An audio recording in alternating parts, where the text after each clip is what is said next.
Good morning, church.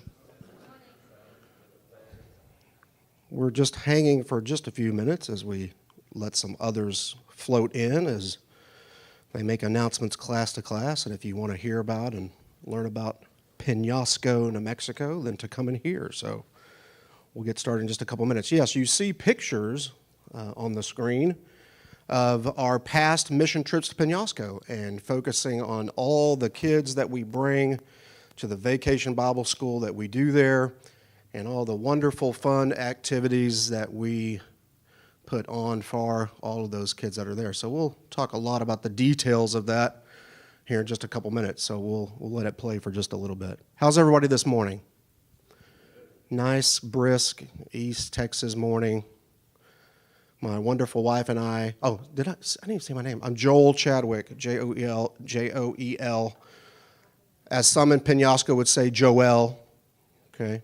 And you'll learn the reason why here in a few minutes. So Joel Chadwick, my wonderful wife Shelley is here with me, and my wonderful daughter Brindley is here as well with her, hanging out with the Orr friends and the Orr clan like we are.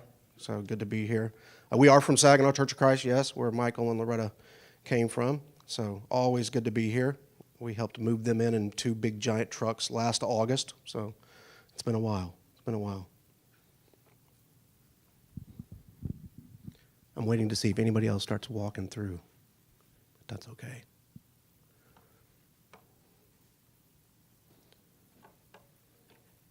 Again, this is very, very informal. If you want to stop me and raise your hand and ask questions along the way, that's okay. I hope to give everybody plenty of time at the end to ask questions that you might have. I'm going to put my phone up here because I'm not a preacher at all in the real world, but I can keep going, and sometimes I might not ever talk or stop talking, so I'll put my phone up here too. But you guys always wave me down to say, hey, here's your 5-minute warning. Preachers don't like that, right? I know Michael does not like that, waving him down, so that's okay too. But yeah, good to be here. So, hey, I got to get you guys a little warmed up, okay? Anybody ever been on a mission trip before? Okay, raise your hand nice and high, okay? Okay. A lot of you have been on mission trips. Anybody want to tell me where? Just shout out where. Penasco, New Mexico. Okay, there you go. There's one. Where else? Where at? Alabama. Okay, all right. Anywhere else? Honduras, of course. Yes. Yeah, big for this church, right? A lot of trips to Honduras. That's awesome. Yeah. Okay. Ukraine in 94. Wow. All right. Good deal. Anybody else? Where you been? Moore, Oklahoma. Very interesting. Okay. In the Bible Belt still, to take a mission trip. Okay. Anybody ever knocked on a neighbor's door to tell them about something that was going on at the church and you would love to see them attend that particular event or that activity? Well, you just did a mission trip, believe it or not. Okay. It doesn't matter if it's people next door or people in the Moore, Oklahoma, or in a state that's next to yours, or in a foreign country. Anytime that we are taking the gospel to people outside of our norm, you're on a mission trip, okay? You're on a mission trip every single day, I'm on a mission trip sometimes when I'm at the gas station and I'm getting gas in my truck and somebody comes up to me and they have a need or they have a want. They want some money to fill their tank. They need some food. And I'll say, hey, absolutely, I can usually help you out and take care of your needs. That's a mission work. You're doing that when you're doing simple things like that. But thank you very much for telling me about places that you've been as we get started this morning. So very tough to know where to start. We have 13 Penasco mission trips under our belt, starting back in 2007 with the Saginaw Church of Christ, ending with the same in 2019. And of course, the COVID pandemic took us out for many, many years. And then the demographic changing in our church in Saginaw, we haven't been able to go back. And we felt it was a great opportunity to hand that over to another sponsor church.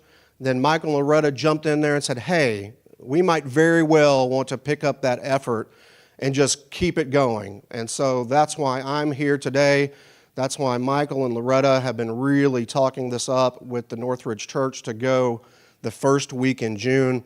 And I want to be here today to tell you about everything associated with that trip and why it's so important for a home church congregation to pick up the effort and keep on trucking. There's a lot of work to do always in that Penasco Valley, and I will tell you why here in just a few minutes. But how often do we get a chance to really wake up in the morning, no matter what morning it is, to say, hey, I'm going to save a soul today, potentially. I'm going to be a grave robber. There's a new song out that I absolutely love about being a grave robber and getting people out of that grave and bringing them home to Jesus. This is an opportunity to do that. There are all kinds of scriptures that tell us to be mission-minded, our Great Commission to go into the world and bring the gospel to all people and all nations. I also believe very much in the fact to get out of your comfort zone, people, okay? You have to do that when you want to be mission-minded and you want to go on a mission trip. You've got to get out of that routine of what you're doing at home, and you have to be comfortable with the idea of getting out of your comfort zone. And I know there's a fear factor associated with that, right? Of getting it, and I won't even use the word complacency, because you may all be doing a great thing to bring lost souls to Christ. But it does take a time to get out of your comfort zone. And here's just a couple of 3 scriptures that helps us to do that. From Joshua chapter 1, verse 9. Love the book of Joshua, what he brought to the table, and how God just worked so magically in his life because Joshua asked for it. Have I not commanded you, be strong and courageous.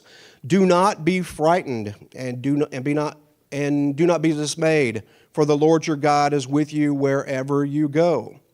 Romans 12, 1 through 2, a scripture that's been near and dear to my heart lately. Renew your mind is the basic premise there. I appeal to you, therefore, brothers, by the mercies of God, to present your bodies as living sacrifices, holy and acceptable to God, which is your spiritual act of worship.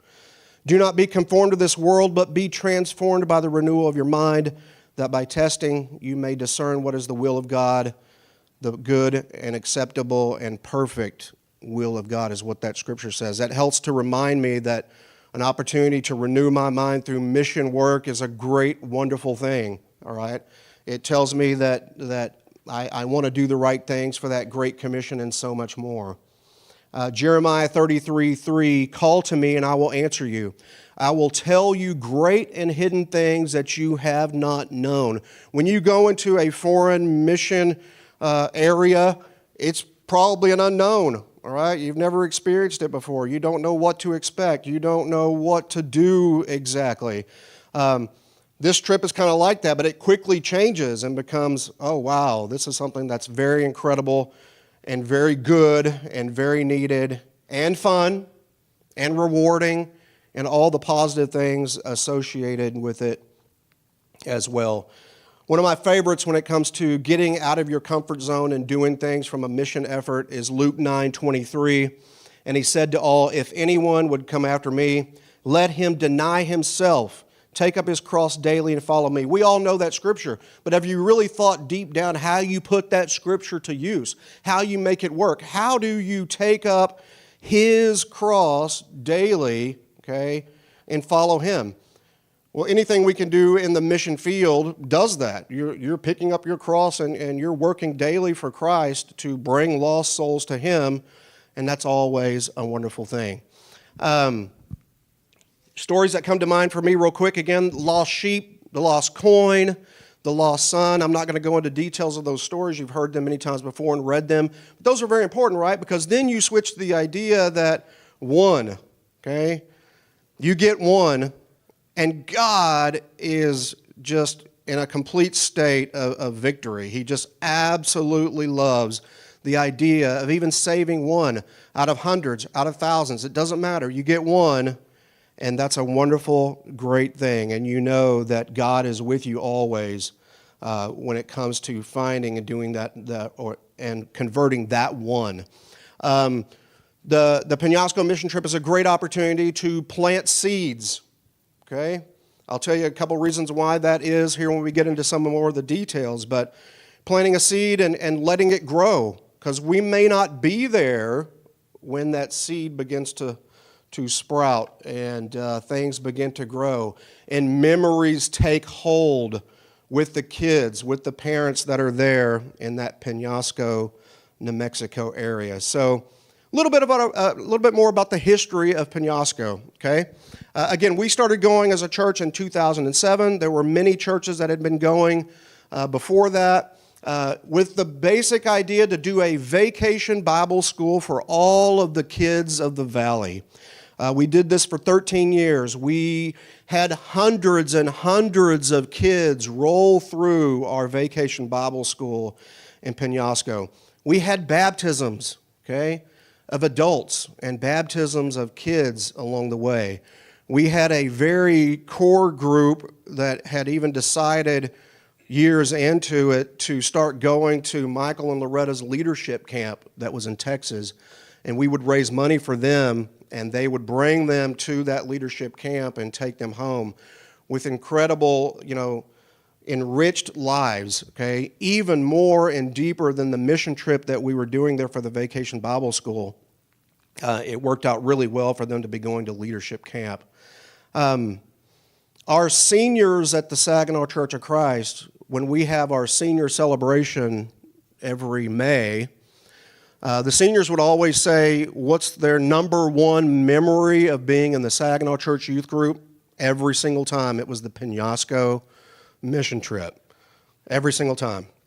Just completely unwavering there. And so, again, great opportunity for youth group members. Raise your hand if you're in the Northridge youth group.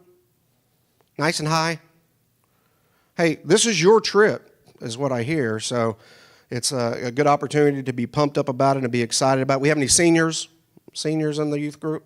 Okay.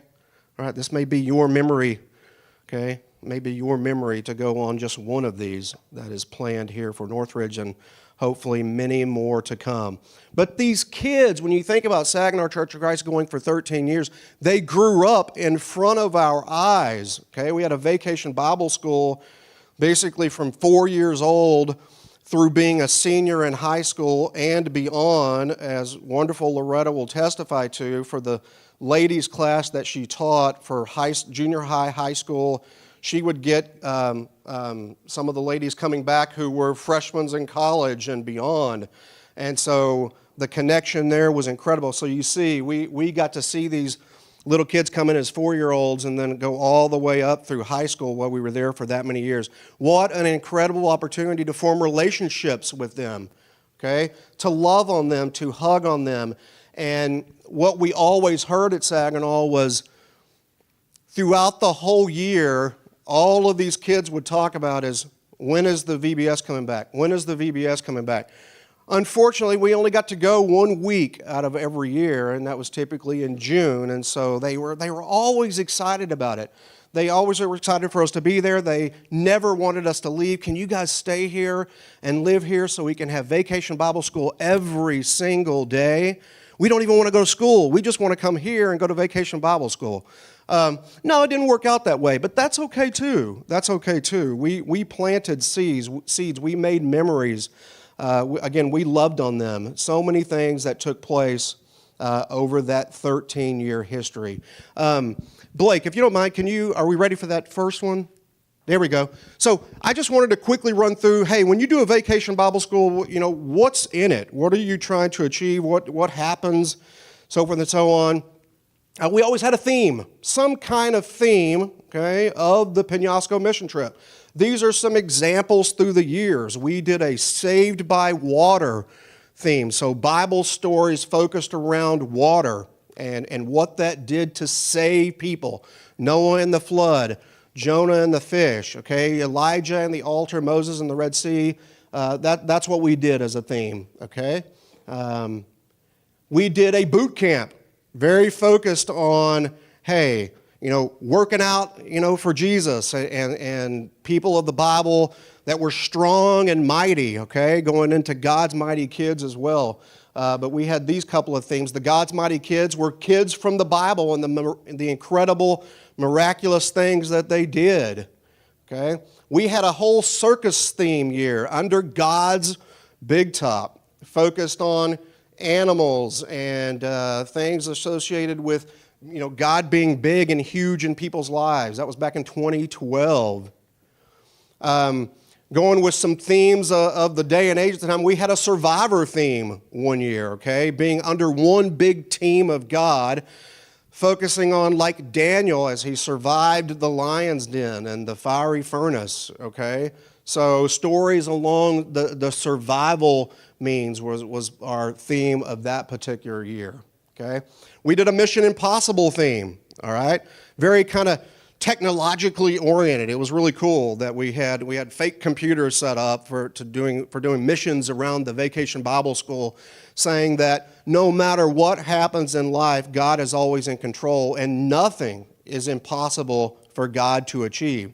So again, just a couple of examples. Here's a God's workshop where we actually set up a big workshop, and we did this many years where the kids could come in and do hands-on crafts and activities because we're all God's co-workers, okay? This is God's field and God's doing the building, so that was one of our themes also. So you get the idea that, this takes work. It takes some effort. You have to think through it and put things together. We were able to achieve that and do very, very good on our themes year over year over year. And I know that you don't even have to be super creative to flip through the Bible and come up with incredible ways to teach these kids through a Vacation Bible School and so much more. We did a lot of singing in Vacation Bible School, the good old-fashioned Vacation Bible School classics, some songs that Michael himself even wrote and would sing. And I would be asked questions sometimes, hey, Joel, why do you sing the same songs over and over again? How come every single song is not different and new? Well, let me tell you why. Because we want those kids going home and singing these goofy Vacation Bible School songs as they're walking around their house and before they go to bed and as they're eating dinner. We don't want them singing radio station songs. I want them singing, name me a Vacation Bible School song. The Lord's Army. We used to just do that one over and over again, and the kids just loved it. Every single kid just kept going and going and going, all right? You got to sing after me now, okay? You do have to sing after me right now, okay? I used to drive an old Ford. Now Jesus is my Lord. I used to drive an old Ford. Now Jesus is my Lord. So na na na na na. Na na na na na na. Okay, you get the idea. Okay, over, and there's a lot of verses to that song, right? So you want to talk about getting out of your comfort zone, okay? Every single adult and every single person that goes on the mission trips got to be with those kids singing. You got to be being an example for them and show them what it's like. So in the Northridge Church, who's my most outgoing youth group member? You guys point at them. Who is it? Okay, you're the singer. Okay, you got to get up there and sing with all those kids because you're the extrovert. All right, you're the one that's in front of them, being exciting and being happy and showing them how much fun it is to sing those goofy songs. Right, so be ready for stuff like that. Of course, like I said, lots and lots of Bible stories, lots and lots of crafts that you can just think of all the time. We had, as you saw some of the pictures going through earlier, hopefully you saw some of the kids outside. Okay. It is absolutely weather beautiful in Penasco, New Mexico, okay? The humidity stays around 5%, okay, early in the summer. It's 65 to 75 degrees. The sun is usually pouring down, and there are panoramic mountains all the way around the church, okay, that you can see from their front dirt driveway and dirt parking lot. You can see these mountains. So getting outside with these kids is so very important to do, all right? We also had great opportunities to do some service projects around the church. Here's the Penasco Church of Christ building, all right? This was in 2007, okay? If you've been in New Mexico, you know everything in New Mexico is stucco, all right? Everything is stucco. Well, their building needed some stucco work.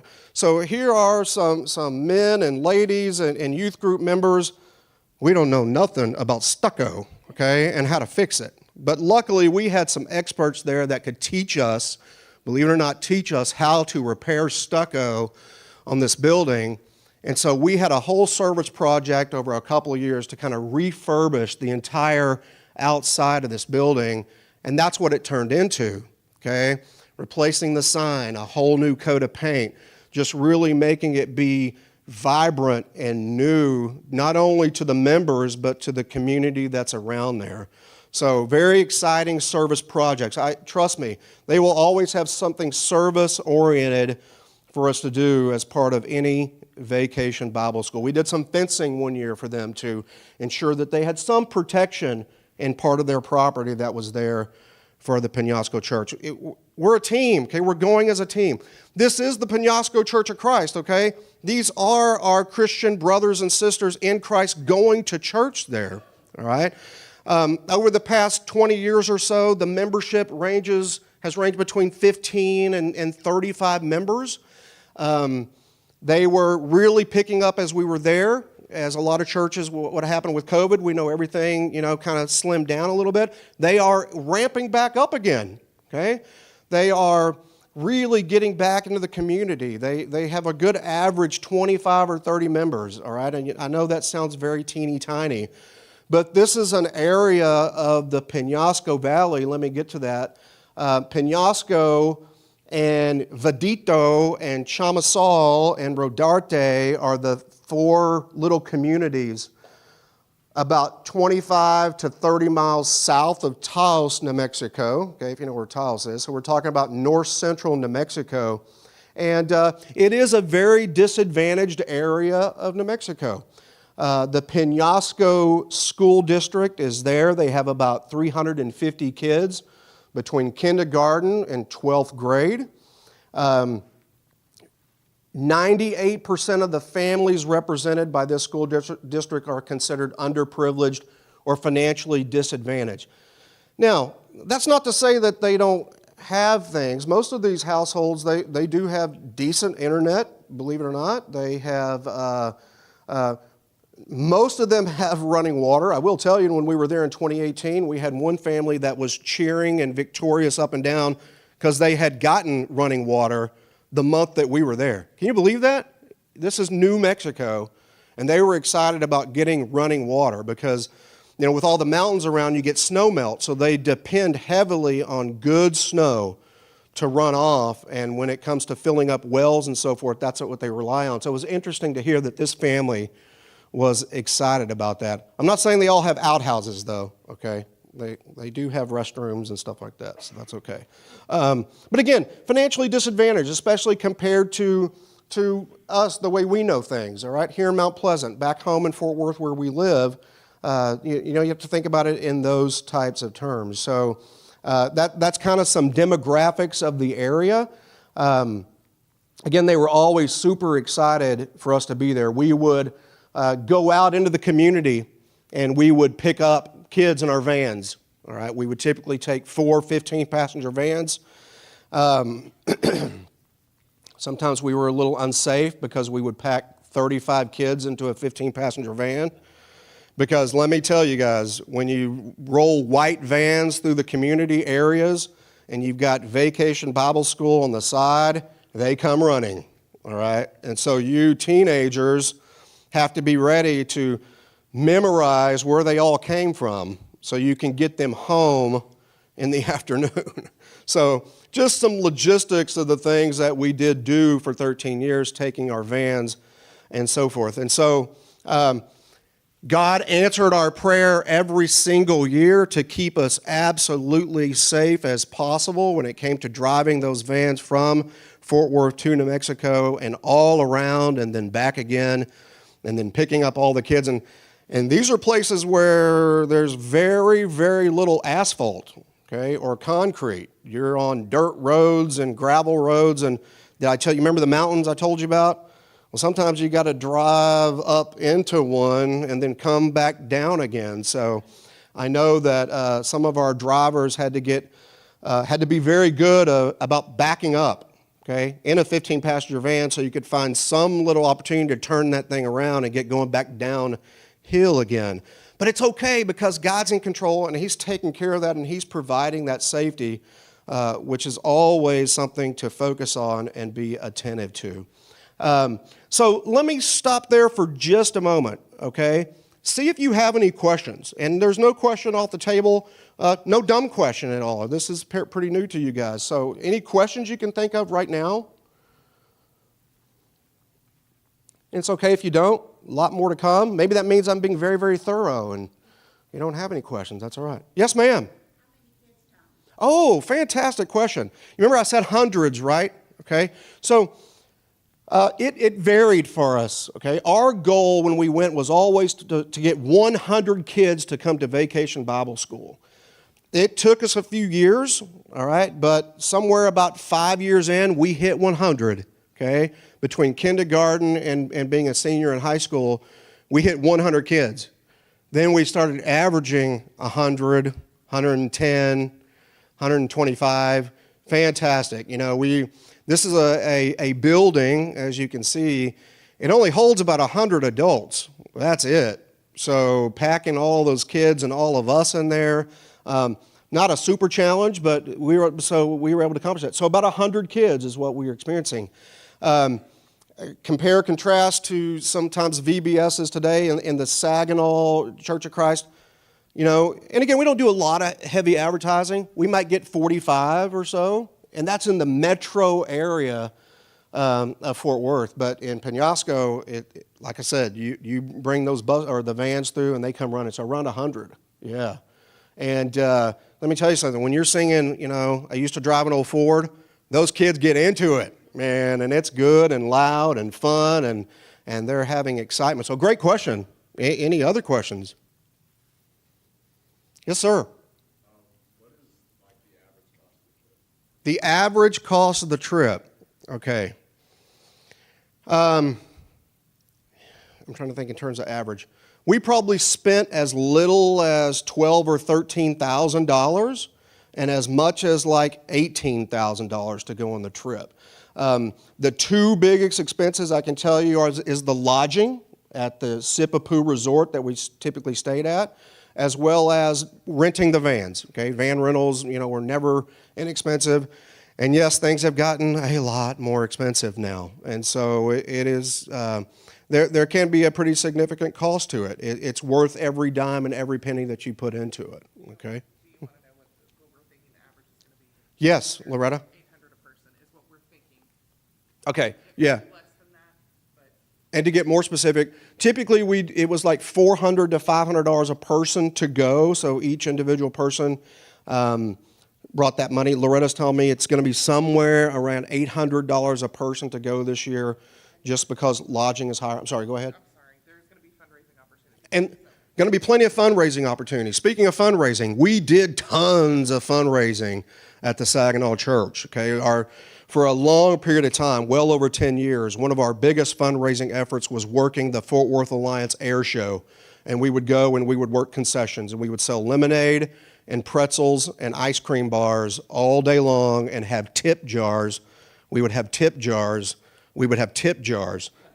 I say that because tip jars mean a lot when it comes to people wanting to fundraise, and we ensured that as we provided, we brought a little business into the thing, you know, we made sure people had lots of fives and ones as for their change, so they would drop that into the tip jar, and so we raised money doing that. And I know, Loretta, you guys have, this church has plenty of opportunity to do some fundraising, which is going to be exciting to offset that cost. And I would have teenagers come to me all the time, and many people say, well, what can I do to raise money? Go mow your neighbor's lawn for $20, you know? So there's a million things we can all do to raise money. I had to raise my own money too, even though I had a job and stuff like that.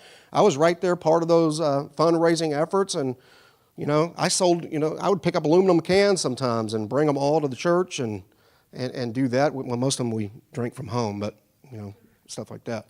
So, yeah, great question. Sorry, that was a long answer to that, but keep going. Any other questions you can think of?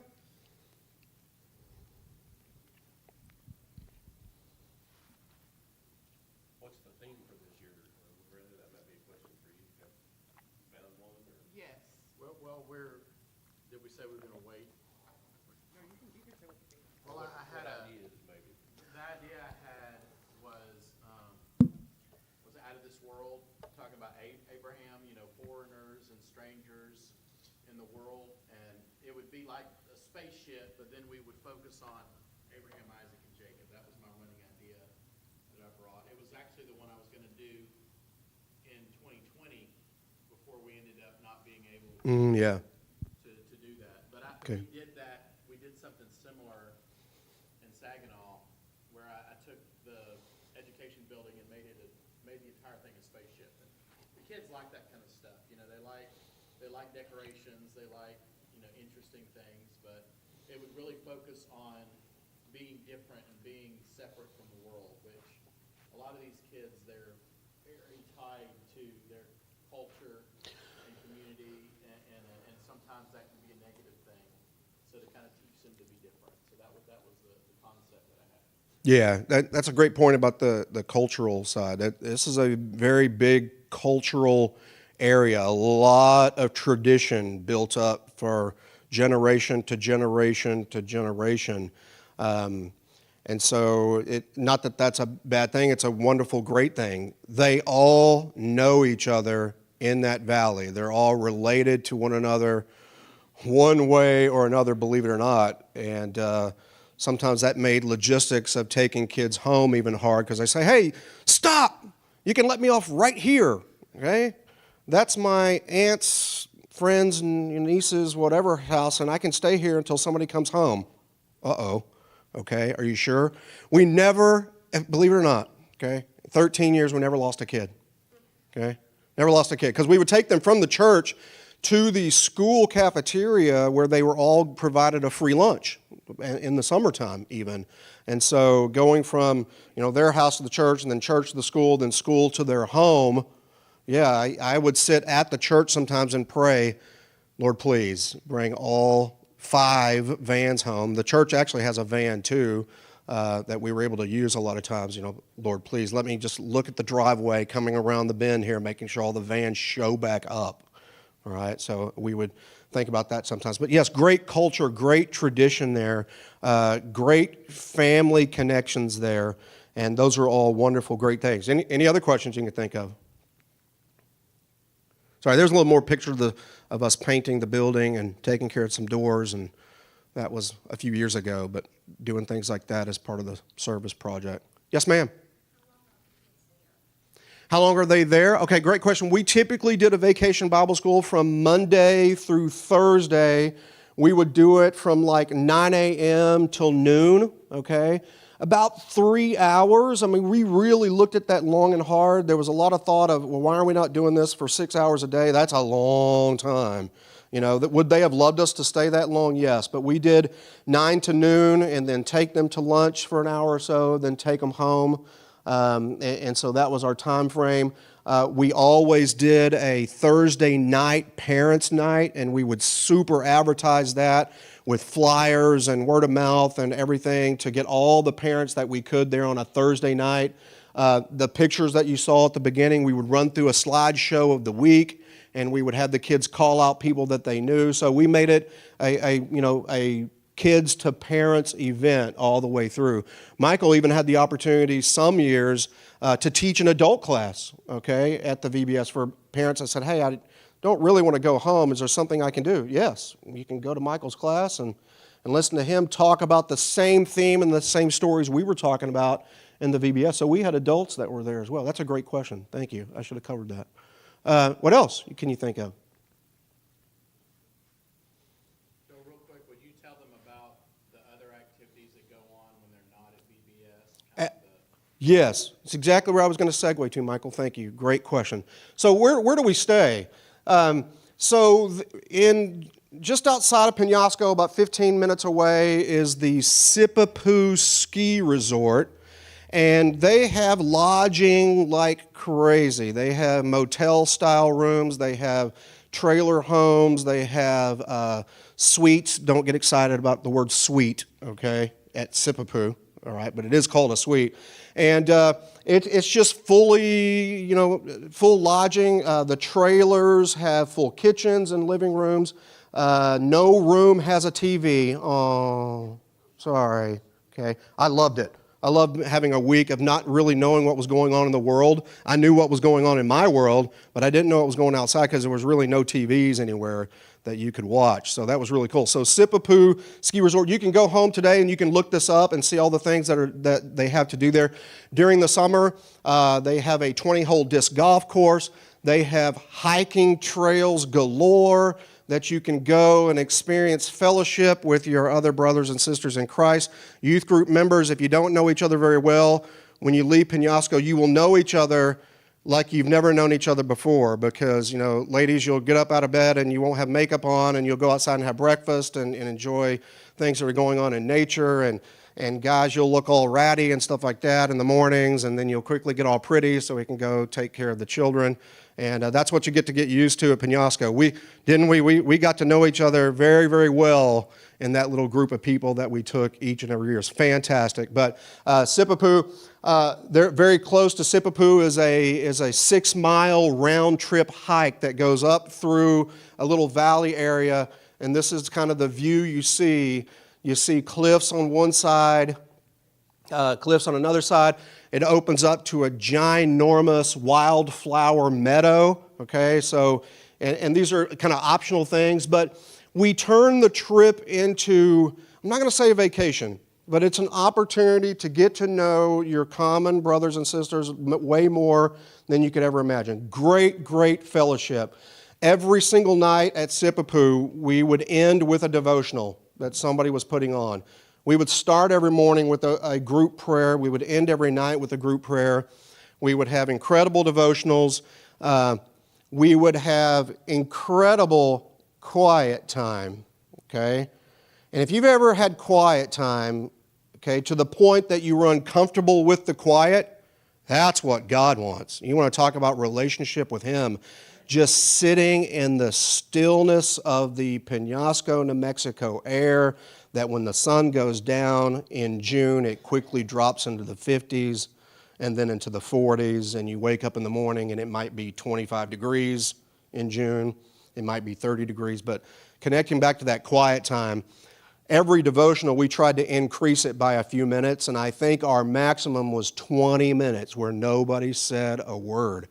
All you could hear was the crackling of the fire pit. We always did amazing fire pits every single afternoon and evening.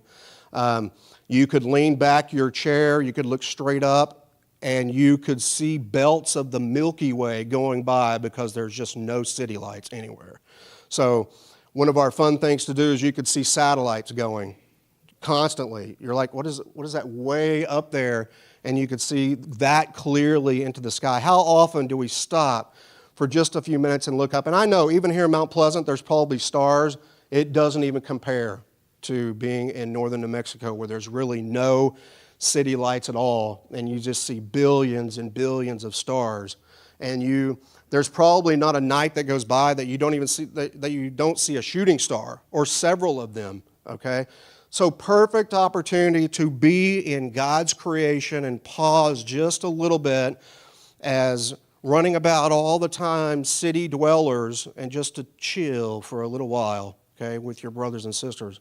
And so another great thing to do at Sipapu, every single person that we took on the trip had a job to do. Nobody was idle. There was always something. We had cooks, we had cleaners, we had the Gatorade staffers, okay, that all they did was make sure that the Gatorade jugs were full because, like I said, it is very, very dry up there, so you need to keep hydrated, all right? Hydration keeps you going. So we would have Gatorade runners, we'd have trash runners, we'd have all kinds of people doing so many things. We had people in charge of the fire. As soon as we got back from the Vacation Bible School, start that fire so we can stand around and enjoy that. Of course, people in charge of devotionals and incredible singing, kind of culminating to the end of the trip. And just having a free day. We used to call it Free Friday because we would go from Saturday morning early to Saturday evening late, and I don't know exactly the logistics here, but we would take Friday and call it Free Friday. You could do anything you wanted to, all right? We stayed at Sipapu. A group of people always went to Taos, New Mexico to shop and eat and have a little good time there. But again, all part of the fellowship experience because, I mean, we had career-minded adults that were taking a vacation to go on the trip. I did that for 13 years. I took my vacation time to go. And so doing the Vacation Bible School and doing and having it be a fellowship and service trip was also something that was very important to us. So let me wrap up. Let me tell you, all of you, okay, if you go on this trip, you will want to go back. You will. I guarantee you. You can call me in July if you want to this year and say, Joel, listen, you weren't telling the truth. I don't really want to go back. Nobody's going to call me, okay? You're going to want to go back. And just a couple of quick closing thoughts, and we'll wrap up. And again, I'm available for any questions. I know Michael and Loretta know this stuff like crazy. My wife knows this stuff like crazy. Michael and Loretta's kids and my daughter Brinley, they know this stuff. They were there for a long time as well. I know sometimes you guys have Honduras. You're very close to Honduras and connected there. And I know sometimes that foreign countries seem very cool. All right, let's go to a foreign country because that's what everybody's doing. But this is a foreign country, believe it or not. When you go there, you're going to like, wait a second, am I still in the United States of America? You are, but it feels like you're not, okay? And you don't have to worry about passports. You don't have to worry about people that don't speak the language. Everybody speaks English. You don't have to worry about not being able to drink the water. If you can't do that in certain countries, the water's all fine and good, so everything's taken care of there. So, what are we waiting for? This is an opportunity to be a light that nobody can ignore, and that's what Christ wants us to do, okay? So I'll stop there. Thank you guys for your attentiveness. Thank you very much for your questions, great, wonderful questions. I know there'll be a lot more, and I'm happy to answer those. Love you guys very much. Let's get ready for our worship hour.